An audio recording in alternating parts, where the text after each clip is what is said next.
Nah, kemarin di channel kita ini ada sebuah diskusi yang cukup menarik ya, bahwa waktu itu tamu kita Ustadz Nuruddin, tadinya kita akan tampilkan bareng antum gitu ya. Beliau ini memaparkan keputusan dari para ulama Mesir mengenai kebolehan mengucapkan ucapan selamat Natal gitu. Dengan konteks, dengan cara-cara tertentu tentunya juga, jika itu pemimpin atau juga mungkin saudara kita yang berada di lingkungan minoritas atau segala macam. Orang beranggapan begitu selalu mengecilkan teman-teman Nasrani bahwa lu harus ngucapin juga. Kalau lu nggak ngucapin, lu nggak toleran. Teman-teman nanti bisa lihat ya, searching di YouTube penjelasan Habib Ali Al-Jifri. Ini ulama sangat dihormati oleh para muslim di Indonesia ya. Habib Ali Al-Jifri. Ya, dia menjelaskan tuh nanti. Saya akan mengutip pendapat beliau, penjelasan beliau. Sebelum saya ngutip ini ya. Kata beliau, sebagian besar ahli fikih kita itu mengharamkan pengucapan selamat kepada umat agama dalam hari raya mereka. Tapi dengan catatan, pengharaman itu bukan karena adanya nas atau teks tegas bahwa itu nggak boleh, bukan. Bagaimana sikap sebenarnya yang mesti kita respons dengan perbedaan pendapat ini gitu. Soalnya banyak juga yang kemudian di kolom komen menjadikan ini ranah hujat-hujatan gitu. Dan saya mau bilang begini, netizen ini kadang kalau menyukai sesuatu seorang tokoh, itu lalu kemudian mengharapkan tokoh itu mengikuti semua keinginannya. Kebalik ya. Ya kadang-kadang ya. Kadang-kadang begitu. Udah ngefans nih sama Ustadz Khalid Basalamah. Tapi kemudian ada pandangan yang nggak sesuai. Wah, berarti dia musuh kita. Habislah semua kebaikannya. Sebaliknya, ada yang udah ngefans sama Ustadz Nuruddin. Oh bagus nih, keren nih, ya berhasil mematahkan argumen liberal apa macam-macam kan, ateis gitu ya. Tapi ternyata masalah ini dia membolehkan dengan dianggap liberal juga. Dianggap wah ini udah ngaco nih. Terus nggak ada kebaikannya, nggak begitu bos. Kalau dalam konteks selamat Natal, ucapan selamat hari agama non-Muslim, non-Islam ya, itu memang baru terjadi pada era modern. Dulunya nggak ada. Dulu di zaman Nabi ada nggak? Sependek pengetahuan saya itu tidak ada. Tidak ada perbedaan bahwa menyertai, mengikuti perayaan hari agama lain atau menyetujui atau kita mengikuti tradisi mereka, termasuk mengucapkan selamat, itu ulama dulu.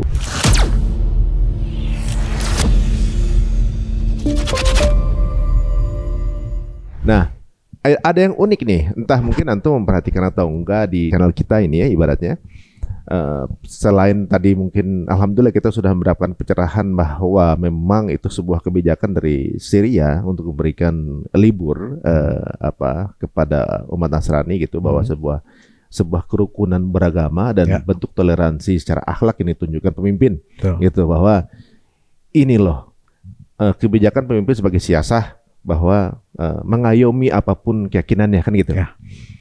Nah, kemarin di channel kita ini ada sebuah diskusi yang cukup menarik ya, bahwa waktu itu tamu kita Ustadz Nuruddin, tadinya kita akan tampilkan bareng antum gitu ya. Beliau ini memaparkan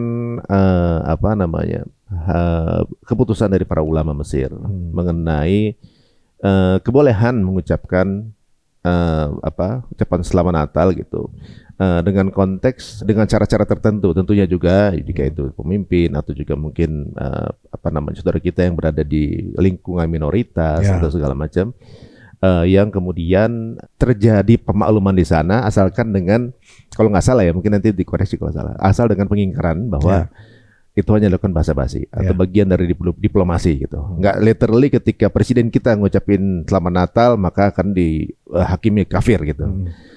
Nah, tapi namanya jadi juga tidak dimaknai orang pemimpin mengucapkan itu lalu dianggap dia meridhoi keyakinan yang benar, kafir menurut agama Islam kan, benar gitu. Karena lalu otomatis dia jadi kafir, enggak gitu. Karena zaman dahulunya jika mengucapkan berarti adalah mengakui, ada satu hal ternyata yang menjadi diskusi di ulama Mesir, bahwa ada pergeseran makna saat ini gitu ya. Nah, ini menariknya ketika saya juga melihat pernyataan dari Bapak Din Samsudin mengenai pembolehan yang dengan ya mirip-mirip juga seperti itu dengan beberapa ketentuan tentunya. Dan antum berada sesama Muhammadiyah, justru kalau antum mau tetap pada posisi bahwa mengharapkan ucapan itu kan. Nah, bagaimana melihat ini kalau saya melihatnya sebuah diskusi yang menarik yang menjadi khasanah ilmu nih Ustaz ya. Bahwa bagaimana sikap sebenarnya yang mesti kita respons dengan perbedaan pendapat ini gitu. Soalnya banyak juga yang kemudian di kolom komen menjadikan ini ranah hujat-hujatan gitu. Ini ranah ribut lagi. Tadinya kita mau bilang bahwa ada peluang jika dengan kondisi tertentu. Beliaunya sendiri juga sebenarnya nggak ngucapin Natal gitu. Cuma ada pemakluman untuk beberapa kondisi di sana. Nah, tapi di sini ya kembali ada juga memang yang suka sekali dengan perbedaan ini gitu, perselisihan ini. Kalau menurut pandangan antum gimana dengan polemik diskusi yang seperti ini? Ini introducing dari Mas Ari ini kayaknya terlalu berhati-hati. Emang hati-hati? Ya. Saya nunggu lama amat dia ngomong. Iya, berhati-hati. Takutnya ya salah paham gitu ya. Takut ya seperti kita tahu lah ya. Karena yang pro dan kontra semuanya saudara saya, gitu. Yang pro saudara, yang kontra pun saudara. Dan begini, ini masalah hukum. Ya. Masalah hukum. Boleh atau tidak, halal atau haram. Itu tidak menyebabkan jatuh vonis terhadap akidah. Tidak langsung dikafir kafir gitu ya. Ya. Sama seperti perbedaan kunut subuh, bid'ah atau sunnah itu tidak menjadikan orang kafir. Ya. Perbedaan takwil sifat dalam ayat-ayat Al-Qur'an yang mengandung sifat-sifat tertentu yang mengindikasikan atau secara literal itu menunjukkan bahwa Tuhan itu sama dengan makhluk. Kalau ada takwil itu juga tidak menyebabkan orang itu otomatis mengingkari ayat Al-Quran dan lalu jatuh kepada kekafiran.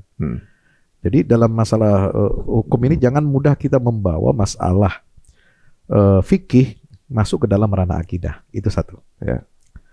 Kemudian yang kedua, kaidah dalam merespon perbedaan pandangan di kalangan ulama, ya kita kembalikan kepada prinsip-prinsip dasar ya. Prinsip-prinsip dasar Islam itu kan apa? Toleransi, menghargai perbedaan pendapat dengan orang lain. Jadi perbedaan ulama itu antara yang mengatakan halal dan haram kan sudah ada terjadi lama. Maksudnya terjadi dalam isu yang lain ya. Itu kadang-kadang ada yang mengatakan haram, ada yang mengatakan halal, itu tidak menyebabkan masalah. Nah, kalau dalam konteks selamat Natal, ucapan selamat hari agama non-Muslim, non-Islam ya, itu memang baru terjadi pada era modern. Dulunya nggak ada? Dulu, di zaman Nabi ada nggak? Sependek pengetahuan saya, itu tidak ada. Tidak ada perbedaan bahwa menyertai, mengikuti perayaan hari agama lain, atau menyetujui, atau kita mengikuti tradisi mereka, termasuk mengucapkan selamat, itu ulama dulu menyatakan haram. Sepakat ya. 4 mazhab mengatakan demikian. Saya menulis ada 2 tulisan di sini, Mas, di tafsir sesat ini. Itu di mana? Ada di tulisan yang ke-9, nomor 9, dan esai nomor 9 dan esai nomor 70. Saya menyoroti tentang ucapan selamat Natal. Ya, saya sampaikan perbedaan pandangan di kalangan ulama itu, apa yang menyebabkan mereka berbeda, istinbatnya dari mana, kemudian tinjauannya seperti apa. Ya, nah saya menerapkan ketika saya berpegang kepada pendapat 4 mazhab, tidak bisa dikatakan bahwa pendapat itu adalah pendapat yang tidak toleran. Ya, karena ulama yang mengharamkan itu juga kuat ya pandangannya, argumentasinya. Bagi yang menghalalkan atau membolehkan dalam kondisi tertentu, kan semua ada persyaratannya. Seperti antum tadi sampaikan mengutip Ustaz Nuruddin ya. Kemudian kalau di tulisan saya itu saya mengutip tulisannya Syekh Yusuf Qaradawi. Jadi udah lama juga. Qaradawi itu membolehkan ya dalam bukunya Fatawa Mu'asirah, kemudian Min Fiqh Daulah ya tentang fikih minoritas gitu ya. Itu boleh Muslim yang tinggal di negara mayoritas non-Muslim, dia menjadi minoritas dan dia akan terancam atau terganggu hubungan ekonomi sosialnya kalau tidak mengucapkan Selamat Natal. Itu bagaimana? Beliau berfatwa boleh, ya, karena dalam kondisi khusus. Ya, itu bagian dari a'malul bir, amalan albir, kebajikan. La yanhaakumullahu al-Mumtahinah 8 anil ladzina lam yuqatilukum fid din wa lam yukhrijukum min diyarikum an tabarruhum wa tuqsitu ilaihim. Jadi Allah tidak melarang kamu, wahai umat Islam, untuk apa? Berbuat baik dan adil kepada orang kafir yang tidak memerangi kamu karena agama dan tidak mengusir kamu dari tanah kelahiran. Jadi amal bir dan al-qist ini adalah perbuatan baik yang dianjurkan dalam Islam kepada non-Muslim. Nah, itulah makna toleransi. Ya, jadi umat Islam itu berbuat baik kepada mereka selama mereka tidak menyakiti umat Islam. Nah, salah satu bentuk albir kata Syekh Qaradawi adalah seorang Muslim mengucapkan Selamat Natal. Apalagi misalnya lingkungan keluarganya mayoritas masih non-Muslim. Misalnya dia mu'alaf, dia non-Muslim satu-satunya di situ, dia Muslim satu-satunya, yang lain non-Muslim. Ada kondisi yang membolehkan dia mengucapkan itu. Atau kata Syekh Qaradawi, Islam membolehkan laki-laki Muslim menikah dengan wanita ahlul kitab, termasuk Kristen. Maka kalau istri kita non-Muslim, ya kita ini Kristen misalnya, dan keluarga istri kita ipar, mertua, semuanya Kristen, ya ketika hari raya itu kan tidak ada halangan, kata beliau itu, untuk mengucapkan selamat kepada mereka. Ya, dalam konteks apa tadi? Basa-basi, idkhalus surur, membuat mereka gembira, ya, walaupun harus disertai dengan apa? Pengingkaran. Jadi sebenarnya dua fatwa yang seolah-olah bertentangan ini, itu sebenarnya punya tujuan yang sama, ada irisan yang sama. Apa? Harus ada pengingkaran. Yang satu pengingkarannya langsung, yang satu pengingkarannya... Satu pengingkarannya betul-betul nggak mau mengucapkan. Satu mengucapkan tapi basa-basi, di dalam hatinya pengingkaran. Oh, ada kesamaan. Sama. Jadi tidak ada kontradiksi sebenarnya antara fatwa yang mengharamkan mutlak dan yang membolehkan dengan syarat. Jadi nggak ada yang membolehkan tanpa syarat, tuh nggak ada. Fatwa ulama kontemporer yang membolehkan ucapan Selamat Natal dan ataupun hari raya agama lain yang membolehkan itu, tidak ada yang tanpa syarat. Semua tanpa syarat, semua dengan syarat. Ya, seperti fatwa Qaradawi, fatwa lembaga Ifta Al-Azhar ya, misalnya, yang membolehkan itu. Semua ada syaratnya. Ketika ada pengingkaran, syaratnya kan itu. Kemudian dilakukan oleh orang yang memang bertugas untuk itu. Dia mewakili negara misalnya, kan begitu. Oh, ini seperti bagian dari siasah pemimpin gitu ya? Itu seperti halnya kayak Erdogan, kita banyak yang nggak setuju dengan keputusannya hubungan dengan Israel. Tapi dan harus dipastikan ketika mengucapkan itu tidak ada unsur keridhaan dan pengakuan terhadap kekafiran mereka. Karena kekafiran Yahudi dan Nasrani sudah jelas dalam Al-Quran. Udah final. Laqad kafara alladziina qalu innallaha wal masiihu ibnu Maryam. Laqad kafara alladziina qalu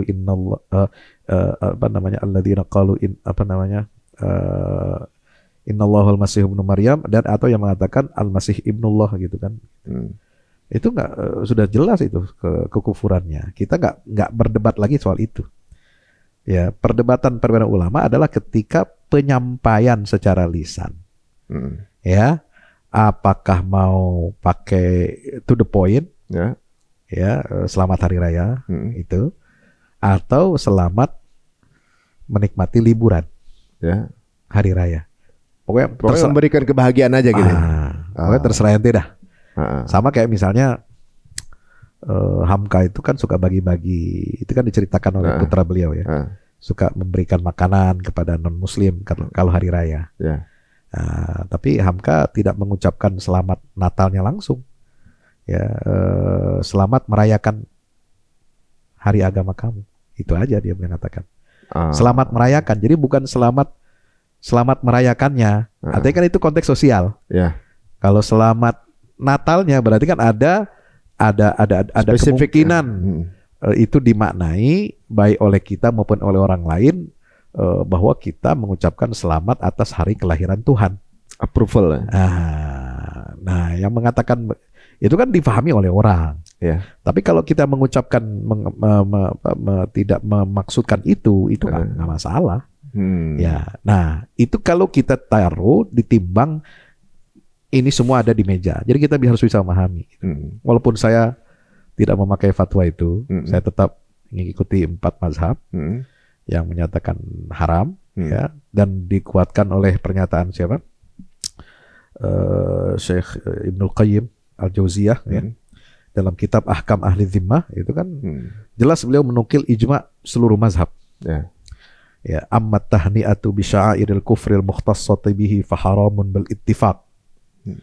Ya, adapun mengucapkan tahni'ah, selamat dengan atas syiar-syiar kekufuran yang khusus dengan agama itu, maka itu haram sesuai dengan ittifaq, jadi ijma', kesepakatan ulama. Meskipun tidak ada dalil yang sharih melarang, tapi mengucapkan selamat atas syiar-syiar kekufuran atau hari raya kufur, itu walaupun tidak ada dalil yang sharih mengharamkan, ya, bukan bagi yang membolehkan mengatakan enggak ada dalil yang tegas kok melarang. Bahkan ada wa idza huyitum bi tahiyyatin fahayyu bi ahsana minha, walaupun dibantah oleh Imam Al-Qurtubi kalau ada orang mengatakan kita membalas salamnya orang Nasrani atau orang non-muslim harus dibalas dengan baik. Itu bukan dalam konteks itu, tapi balasan bagi salamnya orang Islam kepada kita. Kita harus membalasnya dengan lebih baik. Ya, kalau membalas salamnya orang non-muslim dalam aturan sunnah Nabi kan cukup dengan yang dicontohkan oleh Nabi, waalaikum saja, bukan waalaikumsalam warahmatullahi wabarakatuh, gitu ya. Nah, itu juga berlaku untuk ucapan selamat hari raya, gitu ya. Jadi itu semua sepakat. Mithla ayyu'annihum bi'ayadihim wa sawmihim fayaqulu 'idun mubarak 'alaika aw tahanna bihadza al-'id wa nahwihi. Nah, jadi seperti contohnya orang datang memberikan tahniah, ya, terhadap hari raya non-muslim, lalu mengatakan Eid Mubarak. Eid Mubarak ini kan ungkapan umum sebenarnya. Selamat hari raya. Happy New Year, ya, happy apa tuh? Happy holiday apa ya? Happy lah ya. Happy apa Christmas lah gitu ya. Atau kalau kita nggak mau pakai itu kan happy holiday aja. Gitu misalnya ya. Atau Eid Mubarak, kita kan kalau ucapan selamat hari raya Idul Fitri Idul Adha kan Eid Mubarak. Tapi itu sangat, kalau bagi Indonesia sangat Islami karena sangat Islami. Tapi kalau diartikan dalam bahasa Arab itu kan general. Semoga hari rayamu diberkahi. Loh, kalau kita asal bahasa Arab jadi Islam, Ustaz. Iya. Jadi tetap bahasanya. Eid Mubarak misalnya, semoga hari raya kamu diberkahi. Itu mengandung arti apa? Atau semoga engkau bahagia dengan hari raya ini. Hadza, kata Syekh Ibnul Qayyim Al-Jauziyah, in salima qailuhu minal kufri fahuwa minal muharramat. Coba perhatikan teksnya Ibnul Qayyim ya. Jika seorang yang mengatakan itu Eid Mubarak kepada non-muslim atau tahni'ah uhanni'ukum bil Eid, Idul Milad misalnya kan, jika seorang yang mengatakan itu selamat dari kekufuran, misalnya dia mengingkari hatinya, paling tidak, kata Ibnu Qayyim, fahuwa minal muharramat, dia terjatuh kepada sesuatu yang haram. Jadi Ibnu Qayyim sebenarnya bijak ya, membedakan vonis kekafiran dengan perkara fikih hukum. Perkara fikih hukum dia jatuhnya itu haram. Jadi tidak otomatis kafir. Ya. Kalau orang yang mengucapkan itu tadi katakan basa-basi, diplomasi, sebagai kepala negara, pejabat negara misalnya, kemudian atau orang-orang dalam kondisi khusus ya, mengucapkan itu dengan ada pengingkaran dalam hati, itu sebenarnya nggak masalah. Salima minal kufri. Jika dia mengucapkan itu, seandainya dia mengucapkan itu selamat dari kekufuran, karena apa, ada pengingkaran itu, fahuwa minal muharramat, tapi dia bisa jadi terjatuh kepada keharaman. Nah, keharaman ini itu kan juga tidak mutlak, kecuali kalau kita menghalalkan yang haram atau mengharamkan yang halal, padahal sudah ada dalil yang sharih. Jadi misalnya zina itu kan jelas haram, ada dalilnya. Lalu kemudian ada orang Islam mengaku Islam datang menghalalkannya, padahal sudah ada dalilnya. Maka dia baru istihlalul haram itu jadi kufur. Orang Islam jadi kafir. Okay. Kalau dia menghalalkan sesuatu yang haram yang jelas dalilnya dan tegas. Tapi kalau mengucapkan selamat, ada nggak dalil larangan yang tegas dari Al-Quran dan Sunnah? Tidak ada. Oh, jadi ranah diskusi ya? Nah, ini ranah istihad. Masuk di situ ada warna akidahnya, ada warna sosialnya, basa-basinya, macam-macamnya. Tergantung perspektif orang. Gitu ya. Fahuwa minal muharramat. Jadi kalau nggak selamat dari kekufuran, maka dia minimal masuk ke dalam perkara yang haram. Seperti apa? Contohnya begini. Huwa bimanzilati ayyuhan ni'ahu bisujudihi lis-salib. Ya, itu sama kedudukannya seperti orang memberikan ucapan selamat ya karena dia sujud kepada salib. Ya, salib. Oh, oke. Misalnya kita lihat nih ada orang non-muslim sujud menyembah salib ya atau patung atau apalah. Kita mau ucapkan selamat ya. Atas ibadah kamu. Sama itu ya. Itu nggak boleh kan? Okay. Secara etika, secara naluri keagamaan, kita mestinya nggak boleh memberikan ucapan selamat kepada orang yang maksiat kepada Allah kan? Ada orang berzina, ada orang mencuri. Terus Mas Ari mengucapkan selamat. Kira-kira bagaimana? Pantas nggak? Oh, jadi maksudnya approval dengan kegiatan itu gitu? Iya. Nggak pantas seorang muslim mengucapkan selamat kepada orang yang baru melakukan maksiat. Ya, maksiat melakukan 7 dosa besar misalnya. Syirik kepada Allah, durhaka pada orang tua, minum minuman keras, berjudi, ya, berzina, kemudian dan sebagainya itu. Orang yang baru melakukan itu lalu Anda mengucapkan selamat, kira-kira gimana? Ya, nggak pantas. Itu bisa diartikan Anda mendukung kemaksiatannya. Ya toh? Itu yang haram. Gitu. Jadi ini dalil logika sebenarnya. Dalil akli, ya. Dzalika a'zamu isman bal zalika, bahkan mungkin itu bisa jadi dosanya lebih besar. Kenapa? Wa asyaddu maqdan minat tahniyati bisyurbil khamri wa qatlin nafsi wa irtikabil farjil haram. Bisa jadi mengucapkan selamat ibadah kepada non-muslim dalam hari raya agama itu lebih besar larangannya daripada kita memberikan ucapan selamat kepada orang yang baru minum minuman keras, yang membunuh orang lain kan haram. Kita berikan ucapan selamat, gila loh. Masa ngasih ucapan selamat buat orang yang pembunuh atau yang peminum keras ya, atau konsumsi narkoba, lu ngucapin selamat nggak boleh dong, gitu kan? Atau dia baru berzina nggak boleh.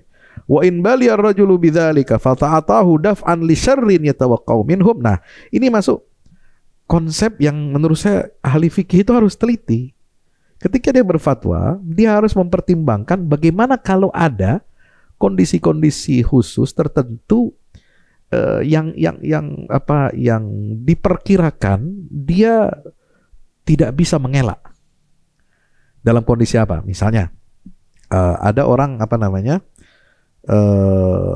diuji, ya, imannya diuji, kemudian dia mendapatkan ujian yang berat. Kalau dia tidak mengucapkan ucapan selamat itu, maka dia akan dipecat misalnya.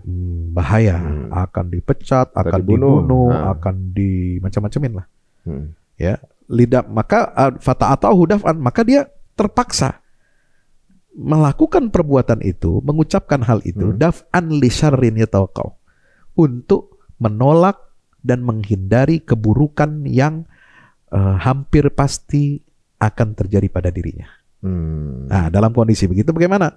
Famasya ilaihim, lalu dia datang kepada mereka, walam yaqul illa khairan, dan dia tidak mengucapkan kecuali hal-hal yang baik, wa da'alahum bitaufiq wat tasdid, ya, dan dia mendoakan mereka untuk mendapatkan taufik, hidayah dari Allah, maka itu nggak masalah. Oh, jadi ada sisi keterpaksaan Ada di sana, keterpaksaan. ada pengingkaran di sana, Ada pengingkaran. dan kondisi tertentu. Ya, sama juga dengan misalnya fatwa Qaradawi juga kan begitu. Ya, Kalau diteliti itu ada 4 syarat. Ya, jadi kita memandang begini, perbedaan itu tidak perlu diperuncing ya. Ya, karena baik yang mengharamkan mutlak karena ada konsekuensi akidah di situ misalnya, dengan yang membolehkan tidak mutlak dengan kondisi tertentu, sebenarnya ada tujuan yang sama, yaitu apa? Untuk menjaga akidah. Kenapa? Yang membolehkan pun kan nggak boleh kalau dia tidak ada pengingkaran, harus ada pengingkaran. Nah, syarat pengingkaran ini penting digarisbawahi, supaya orang jangan latah. Mungkin gara-gara dengar fatwa misalnya atau dari tokoh tertentu pendapat pribadinya boleh, lalu kemudian dia ikut-ikutan latah gitu ya. Ada ternormalisasi takutnya. Terus nggak ada edukasi bahwa harus ada syarat pengingkaran. Nggak ada edukasi, nggak ketangkep sama rakyat orang awam. Ini bahaya. Oh, maksudnya bahwa untuk mungkin masyarakat yang minim literasi, ketika ada mungkin peluang kebolehan ini tanpa tahu syaratnya, maka dianggap boleh kita takutnya. Jadi normalisasi. Dianggapnya boleh, bebas gitu tanpa syarat. Ya. Jadi udah jadi kebiasaan. Nah itu jangan. Jadi begini, walaupun mungkin posisinya adalah mungkin pemimpin negara atau juga mungkin orang yang dalam posisi, baik pemimpin negara maupun dia rakyat biasa, dia harus tahu syarat itu. Benar. Jadi misalnya ketika harus ada edukasi di posisi tersebut ternyata dia mampu untuk tidak mengucapkan, malah lebih baik. Malah lebih amannya baik. begitu. Aman dong, aman. Selamatnya begitu ya. Iya dong. Amannya ya paling aman ya mungkin bagaimana caranya bersiasa untuk kemudian nggak mengucapkan gitu ya. Betul. Oh, kayak Hamka gitu misalnya. Ya. Oh ya. Selamat merayakan. Ya itulah. Dan Hamka mengucapkannya kalau tidak salah dalam cerita itu kan tidak pas hari raya Natal itu, tapi hari setelahnya. Jadi menjauhi juga kan. Sama dengan fatwa Tarjih Muhammadiyah. Tarjih Muhammadiyah itu ditanya jawab agama jilid kedua, itu ada pembahasan pertanyaan, boleh nggak kita mengucapkan selamat? Nah di situ dikutip dulu fatwa MUI zaman Buya Hamka, haram Natal bersama, perayaan Natal bersama. Kemudian diharapkan umat Islam menghindari subhat-subhat terkait dengan perayaan Natal bersama. Nah fatwa Tarjih Muhammadiyah mengatakan mengucapkan ucapan selamat hari raya agama lain termasuk perkara subhat yang wajib dihindari. Itu fatwa Tarjih Muhammadiyah. Bahaya ya gitu maksudnya. Ya. Jadi minimal kalau tidak haram subhat. Kalau yang di dan subhat kan manittaqas subhat faqad istabra li dinihi wa irdihi, kata Rasulullah SAW. Siapa orang yang menjauhi perkara subhat, maka dia sungguh telah menjaga dan memurnikan, membebaskan agama dan kehormatannya. Kalau Prof Din sendiri, kalau menurut antum sama seperti itu ya? Iya. Oh sama sebenarnya. Sama. Tapi kan ada syaratnya. Ada syaratnya juga. Ada pengingkaran. Dan Prof Din kan mengambil referensi dari mana? Dari Grand Syekh Al-Azhar ya, dari Syekh Qaradawi sebelumnya. Itu Syekh Qaradawi lebih awal itu memfatwakan itu boleh.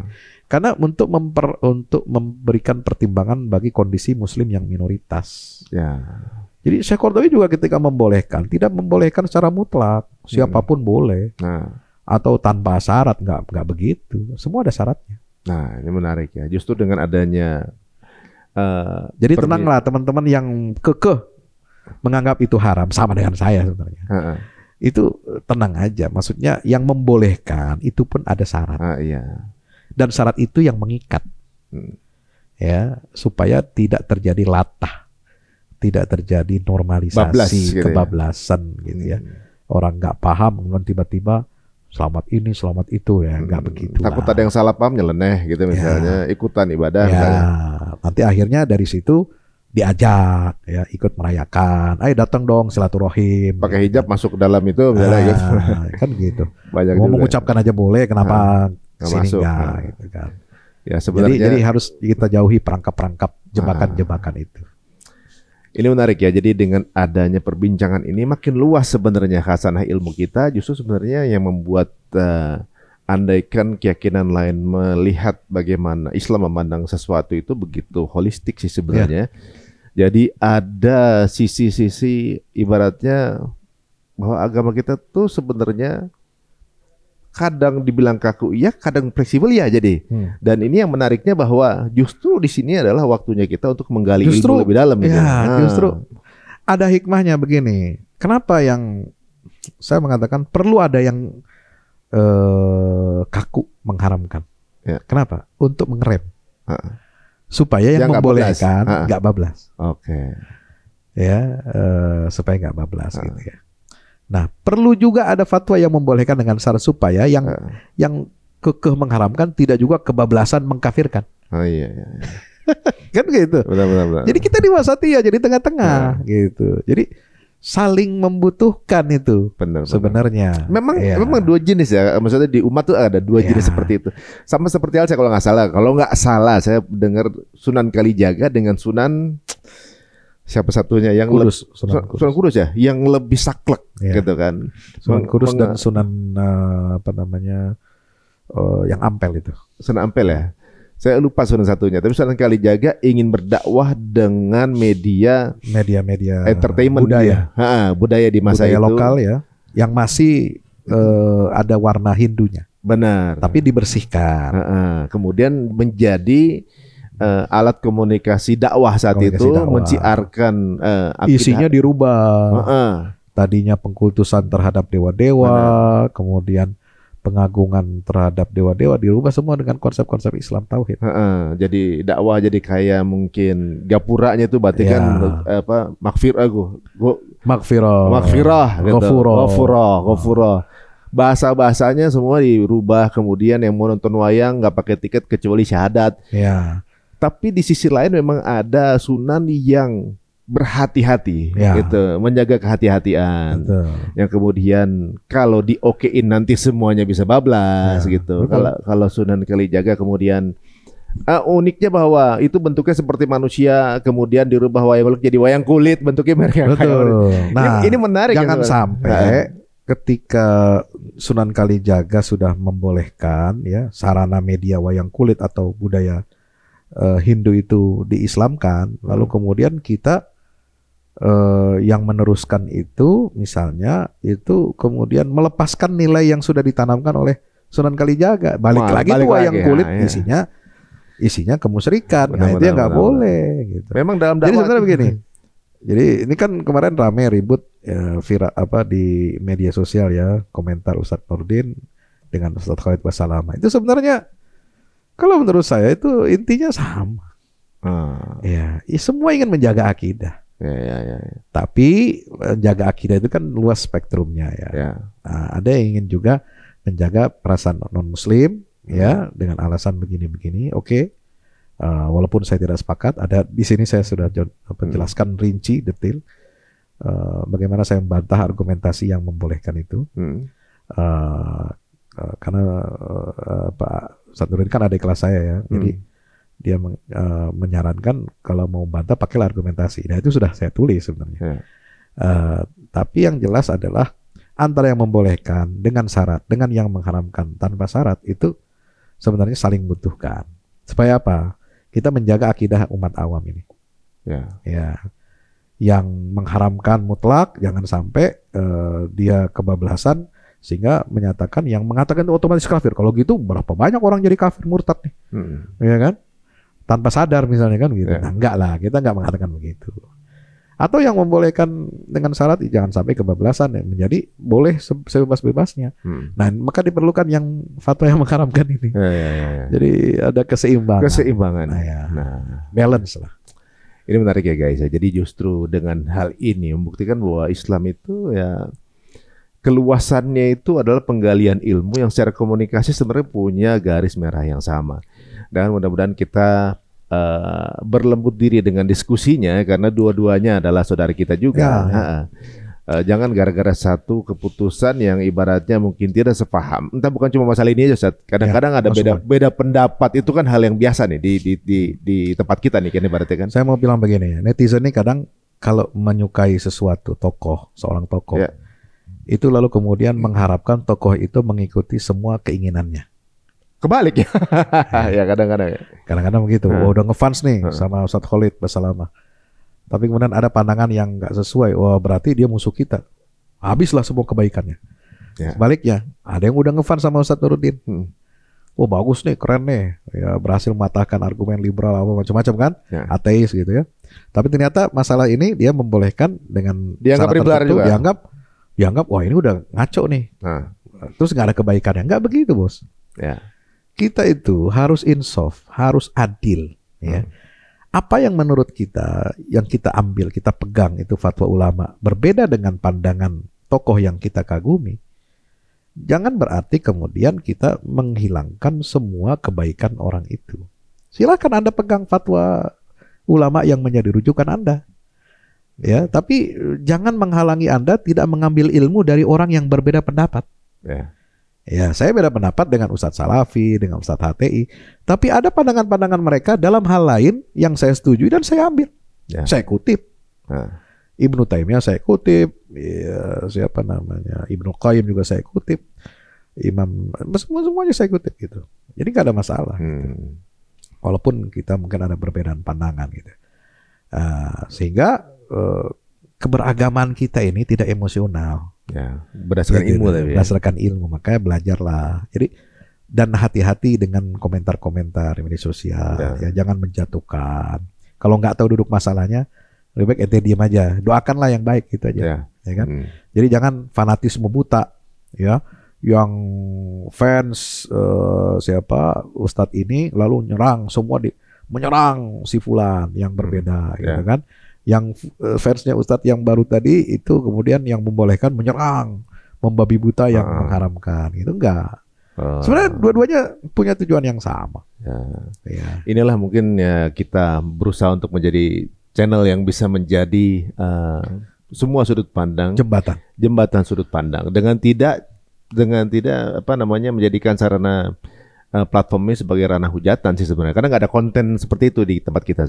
Ketika berbeda pandangan, maka pandangan beda lainnya pun kita akan berikan ruang untuk memberikan argumentasinya secara keilmuan. Tapi alhamdulillah di sini yang berada di tempat kita ini semuanya yang memiliki niatan yang sama, yaitu persatuan umat gitu ya.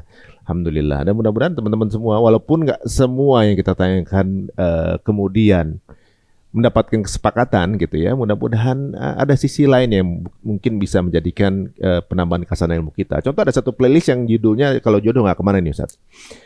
Pernikahan dua budaya yang berbeda, orang Indonesia dengan orang asing gitu. Kemudian salah satunya mu'alaf misalnya seperti itu ya.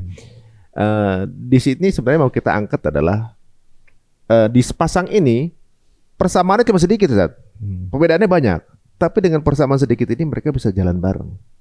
Kenapa kita yang persamaannya banyak, semuanya sholat kita sama, semuanya sama, tapi dengan sedikit perbedaan itu adalah sarana peruncingan perbedaan. Itu yang mencoba kita sambungkan.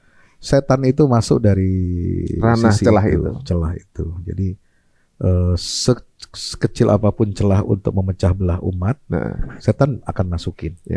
Makanya kita harus hati-hati, waspada, jangan sampai masuk ke dalam jebakan setan. Itu aja. Jadi makanya kuatin saf dalam berjamaah. Insyaallah. Makanya Rasulullah kan bilang sawu sufufakum. Rapatkanlah saf kalian itu.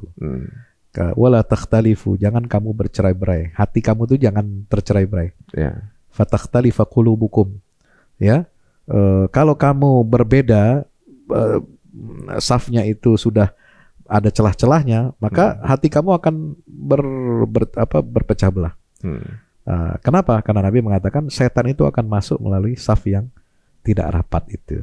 Makanya kita ini contohnya dari sholat nggak rapat, celah itulah setan masuk. Sesempit itu pun masuk. Nah, dalam konteks kita keumatan berjamaah supaya kita kuat, menghadapi konspirasi musuh, menghadapi tantangan-tantangan yang ada, kita saf umat Islam ini harus kuat.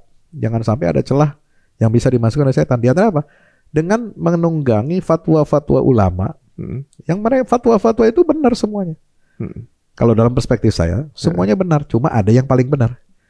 Ya kan? Menurut kita, selama itu dalilnya zonni, istihadi, kan begitu. Kalau dalam masalah istihad, semua fatwa itu benar. Baik yang membolehkan maupun yang mengharamkan. Atau yang membolehkan dengan syarat itu ya dengan yang mengharamkan. Itu semuanya benar. Karena istihadi. Ya toh? Nah, hanya yang menurut kita paling benar itu yang kita pegang. Kita lebih nyaman di situ. Nah, tapi jangan mengkultuskan pendapat yang kita anggap paling benar itu kemudian menyalahkan yang lain atau mengkafirkan yang lain. Atau ya mengkafirkan yang lain. Itu pendapat. Nah, itu kita harus mesti dudukkan seperti itu. Kalau seperti ini kita mendudukkan, kita nyaman. Berduduk bersama, berjamaah bersama, mendengarkan kajian ya, walaupun yang kontra dengan Ustadz Fulan, tapi kan kita kadang-kadang juga spill juga kan. Medsosnya apa, ucapannya apa, hikmahnya apa. Itu nggak masalah. Nggak masalah. Jangan jadi penghalang kita untuk bersatu. Aduh, berarti memang perlu secara pribadi kita, apalagi di lingkungan kita ya, maksudnya pengkondisian yang membuat kita mungkin tidak perlu untuk mungkin berada di dilema itu. Contoh misalnya gini, orang ketika nanya ke saya gitu, misalnya apakah antara mengucap atau tidak gitu. Memang kondisinya pun teman-teman saya di lingkungan saya yang berbeda keyakinan pun tidak membutuhkan itu.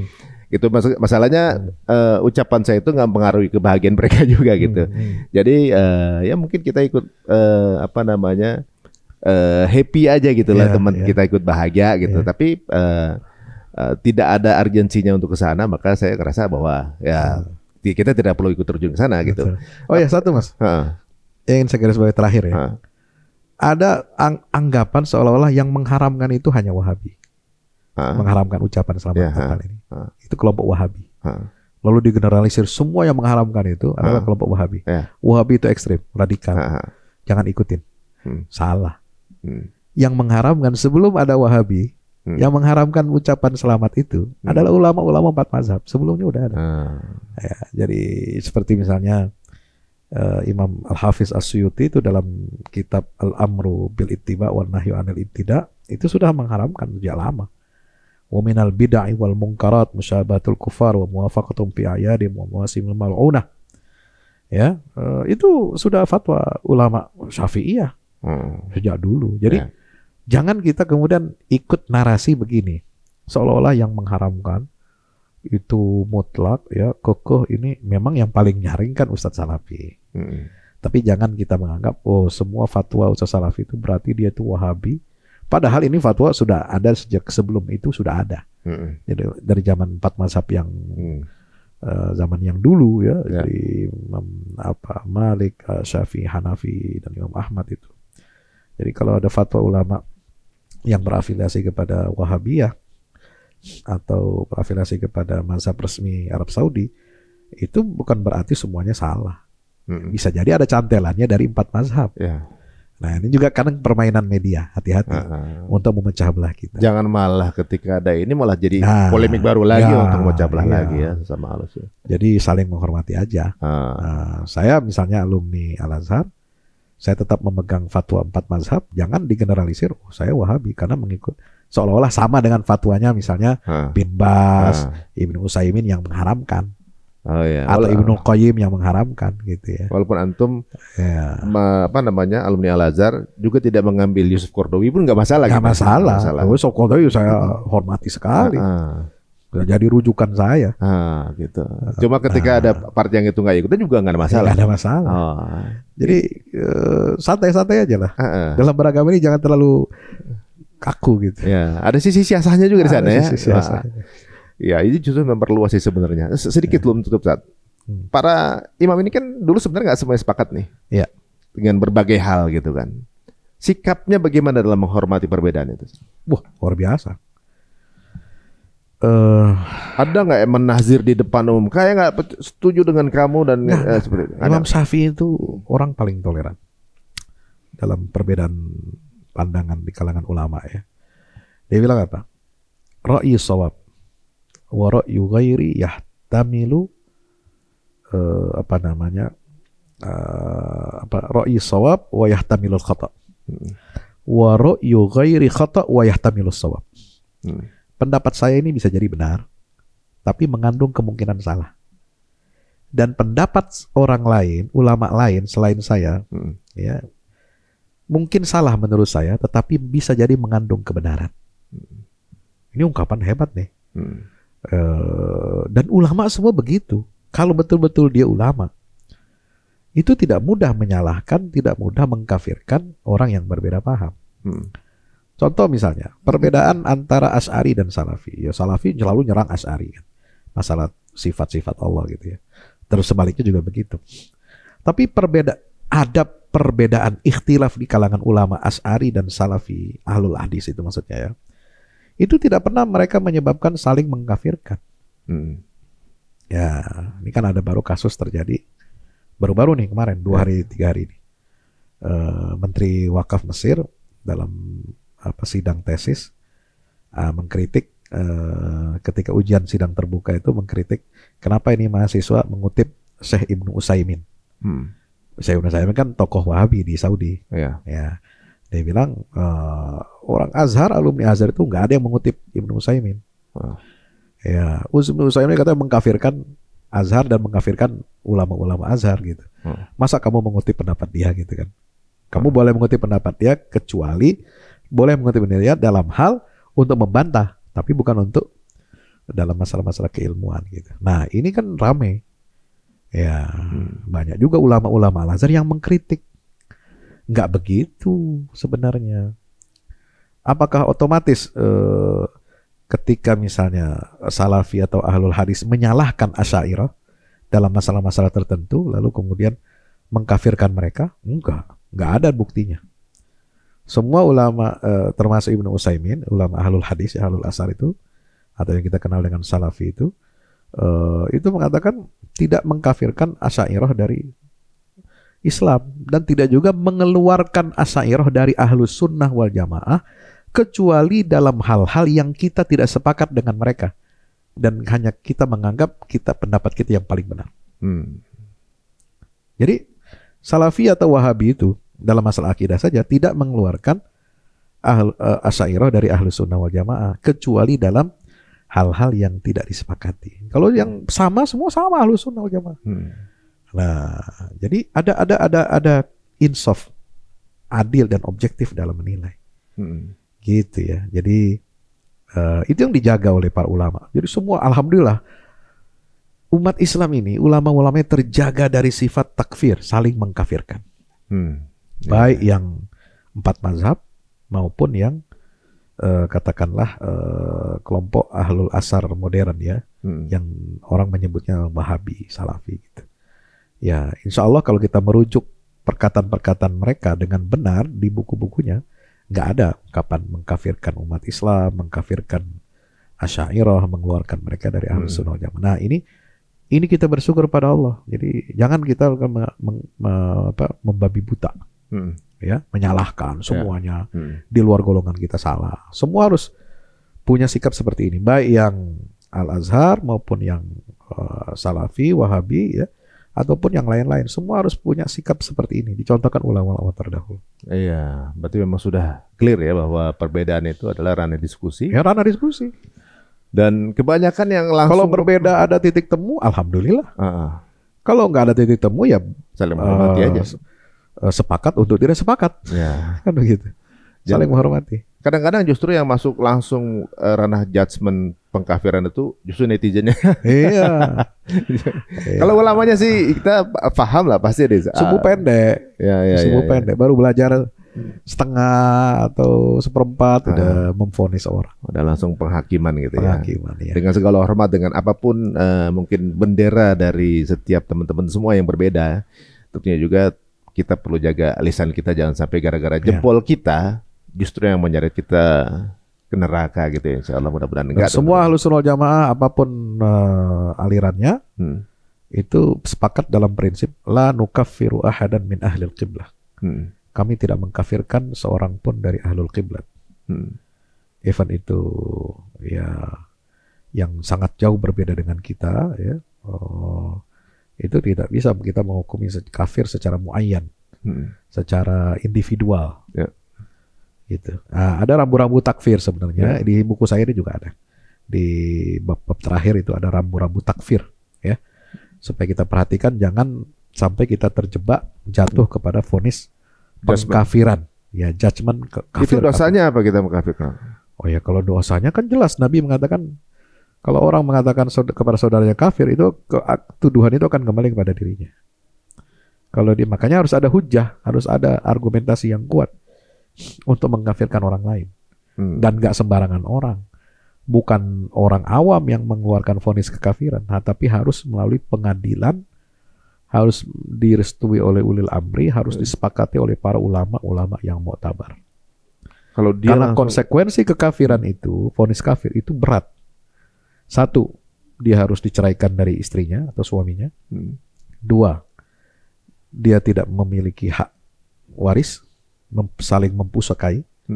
Tiga, kalau mati tidak boleh diperlakukan secara Islam dan tidak dikuburkan secara Islam. Ini kan berat ini. Nggak gampang ini. Makanya menuduh kafir itu harus hati-hati. Ini konsekuensinya berat. Itu di dunia, apalagi di akhirat. Maka para ulama membuat rambu-rambu kekafiran itu.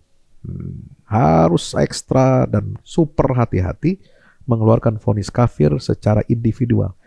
Kalau ketidaksetujuan penyesatan secara umum, ya biasa. Setiap mazhab itu kadang menyalahi mazhab lain, misalnya menyatakan yang satu boleh, satu tidak boleh, itu biasa mengatakan yang lain itu nggak benar. Ini pendapat kita yang paling benar. Tapi tidak mengeluarkan orang dari Islam, itu semua sama, sepakat. Ya. Jadi ibaratnya justru jangan ringan mulut juga untuk yang belum ada ilmunya ya. Jadi ada lingkaran Ahlus Sunnah wal Jamaah yang kita sepakati itu akidah yang paling ideal, paling benar. Ya. Nah di atas itu ada lingkaran Islam yang menyatukan kita semua. Gitu. Alhamdulillah nih, mudah-mudahan apa yang kita obrolkan di sini bisa menjadi salah satu rujukan untuk kita lebih menahan diri dalam mengucapkan kata-kata yang mungkin bisa mengeluarkan kita dari pagar-pagar akidah gitu ya. Tadinya mau membela akidah gitu, menjadi hero-nya di bidang ini, justru malah terjerembab kepada mengkafirkan saudaranya yang justru menjadi masalah besar permanen. Mungkin pada saatnya apapun itu gitu ya, kita nggak pernah tahu. Mungkin saya juga pernah buat salah, juga mungkin ya Islam ini sempurna, cuma Muslimnya ini nggak sempurna Zat ya. Kadang-kadang sering kita jatuh ke dalam kesalahan gitu ya. Jadi hero harus punya ilmu dulu. Nah, jangan kayak kemarin sore gitu ya, belum punya ilmu tapi udah jadi jagoan gitu. Waduh, ini banyak yang mudah-mudahan bukan saya mudah-mudahan diselamatkan dari hal itu juga. Bahwa saya juga nggak. Jangan ngikutin channel ini karena bisa aja salah channel ini. Jadi teman-teman semuanya ambil ilmunya yang terbaik di channel ini juga dan juga termasuk saya juga dan pada guru-guru kita yang ada di sini. Jikapun teman-teman mungkin nggak sependapat dengan uraian para tamu kita, jadikan ini ranah diskusi atau juga mungkin khasanah keilmuan, boleh diambil boleh tidak. Tapi masya Allah tadi ungkapan Ustadz bahwa perbedaan ini hal yang hakiki gitu ya, sesuatu yang memang menjadi mungkin Allah takdirkan sebagai ranah supaya kita saling berkomunikasi dan saling bersilaturahmi dan berta'aruf gitu dengan cara kebaikan, bukan maksudnya untuk juga mempermalukan saudaranya di depan umum. Ada dosa lain lagi nanti yang kenanya. Aduh, insyaallah. Jazakallahu khairan Ustaz. Tebal dan penuh daging teman-teman semuanya. Dan untuk yang ingin mendapatkan secara detail bisa ngobrol melalui buku beliau ya dengan judul Tafsir Sesat. Ini menarik ya. Ini dua topik yang berbeda dalam satu podcast, ini luar biasa. Ada duanya daging ini. Karena sayang saya kalau tayangin langsung nih satu nih. Jadi berarti teman-teman semuanya, beliau juga bisa diraih di Instagram. Apa saat sekarang akunnya? Akun yang baru Ustadz Fahmi Salim _official. Ini Ustadz yang sering di ban di sosial media ya, benar-benar ya. YouTube selamat. Alhamdulillah itu selamat ya. Habis kita protes kan. Saya mengikuti jalur antum, akhir kita selamat juga ya. Alhamdulillah. Dan saya kenapa dapat notifikasi untuk memfollow akun Ustadz Fahmi. Saya udah pernah follow gitu lah. Ini akun apa lagi gitu ya. Alhamdulillah. Ternyata tetap walaupun itu tetap teguh untuk menciarkan akidah ya teman-teman semuanya. Jika dirasa tayang ini menarik, monggo silakan share sebanyak-banyaknya teman-teman semuanya gitu ya. Dan channel ini tidak menjadi sponsor salah satu bendera apapun, karena kita memberikan platform untuk teman-teman semua bisa berta'aruf di sini, bersilaturahmi di sini, menggali ilmu sebanyak-banyaknya.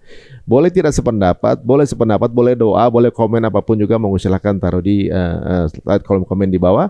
Mau kirim koin, alhamdulillah itu yang kita butuhkan untuk membuat bensinnya terus terjaga dalam dakwah ini ya. Jazakallahu khair teman-teman semuanya. Sampai ketemu lagi di cerita untuk berikutnya. Kita doakan semoga Ustadz lancar dalam semua strategi dakwahnya. Amin ya rabbal alamin. Kita doakan. Assalamualaikum warahmatullahi wabarakatuh.